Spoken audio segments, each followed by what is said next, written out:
গোপালগঞ্জ সদর উপজেলায় গ্যারেজ থেকে রিকশা চুরি করতে গিয়ে বিদ্যুৎ স্পর্শে মাহবুর মল্লিক নামে এক যুবকের মৃত্যুর অভিযোগ উঠেছে। শনিবার রাতে উপজেলার পারকুশলী গ্রামে এই ঘটনা ঘটে। পুলিশ জানায়, ভোররাতে স্থানীয় বদর মোল্লার গ্যারেজ থেকে রিকশা চুরি করতে যায় মাহবুর। এ সময় রিকশার চার্জার লাইন খুলতে গিয়ে বিদ্যুৎ স্পর্শে ঘটনাস্থলেই তার মৃত্যু হয়। সকালে গ্যারেজে গিয়ে মাহবুরের মরদেহ পড়ে থাকতে দেখে পুলিশে খবর দেয় গ্যারেজ মালিক বদর মোল্লা। পরে পুলিশ ঘটনাস্থল থেকে মরদেহটি উদ্ধার করে মর্গে পাঠায়।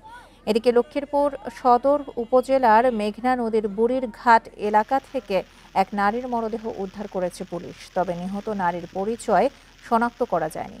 ধারণা করা হচ্ছে, হত্যার পর ওই নারীর মরদেহটি নদীতে ফেলে দেয় দুর্বৃত্তরা। তদন্ত করে আইনগত ব্যবস্থা নেওয়া হবে বলে জানিয়েছে পুলিশ।